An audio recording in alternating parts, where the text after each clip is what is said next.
रामकृष्ण हरे. सज्जन हो, आज आपणाला संत श्रेष्ठ तुकाराम महाराजांच्या अभंगावर विवरण ऐकवित आहे.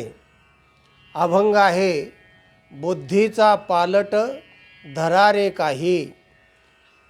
बुद्धीचा पालट धरा रे काही, मागोता नाही मनुष्य देह. आपुल्या हिताचे न होते सायास, गृह दारा आस धन वित्त. अवचित निधान लागले से हाती, भोगावे विपत्ती गर्भवास.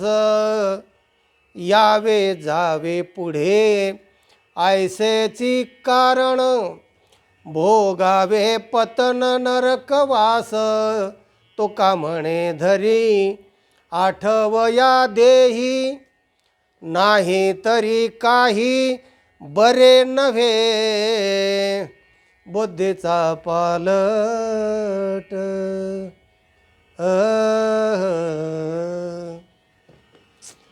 विवरण.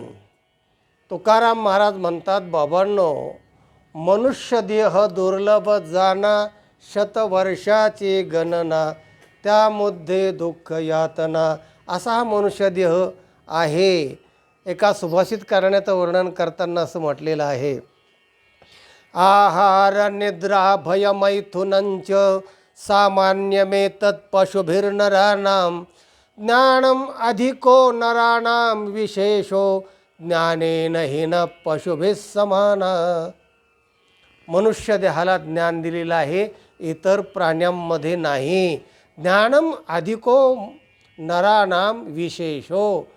त्याची स्पेशालिटीच अशी आहे की मनुष्य हा उत्क्रांत बुद्धीचा प्राणी आहे.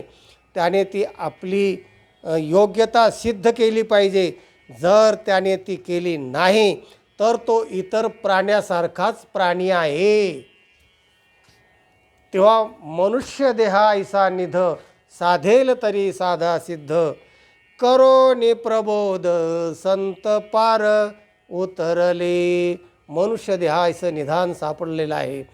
तर बुद्धीचा पालट धरा रे काही. आपल्याला बुद्धी पालटवता येते, वाढवता येते, सन्मार्गाला लावता येते, असं महाराज पहिल्या चरणात सुचवतात.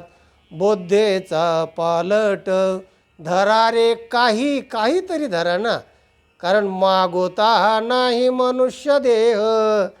मनुष्य देह पुन्हा पुन्हा मिळणार नाही. आपोल्या हिताचे न होती सायास. तुम्ही या नात्यातले गोत्यात घालणारे यांच्या जास्त नादी नका लागो. कामापुरता मामा अशा पद्धतीने तटस्थ वृत्तीने त्यांच्यामध्ये जरूर राहा. त्यांच्यावर त्या पद्धतीने प्रेम करा, पण त्यांच्यात गुंतून राहून आपलं आत्महित दुरावू नका, ते सायास करू नका. गृहदारा आस धन वित्त. धनच मिळवीत बसला, घरच बांधित बसला, दारा स्त्रीच्याच नादी लागत बसला, ह्याच्यात जास्त गुंतू नका, असं महाराजांना सुचवायचं आहे. तिसरं चरण, अवचित निधान लागले से हाती. मनुष्यदेह काकतालीय न्यायाप्रमाणे अवचित सापडलेला आहे. म्हणजे पाप पुण्य समान समी, तैच पाविजे कर्मभूमी. एरवी शमी गा विषमी, स्वर्गगामी गा नरकी. तेव्हा हा अवचित पाप पुण्याच्या संयोगाने हा मनुष्यदेह लाभलेला आहे. जर का तुम्ही चांगलं हित साधलं नाही तर भोगावी विपत्ती नरकवासात जावं लागेल. यावे जावे पुढे ऐसेची कारण, पुनरपि जननम पुनरपि मरणम पुनरपि जननी जठरे शयनम. यह संसारे खलदुस्तारे पाहि मुरारे कृपया पारे. भज गोविंदम मूढमते. भज गोविंदम भज गोविंदम गोविंदम भज मूढमते. पुनरपि जननम पुनरपि मरणम हे चक्र पुन्हा तुम्हाला घ्यावं लागेल. तर त्याच्यात न जाता स्वहित साधा.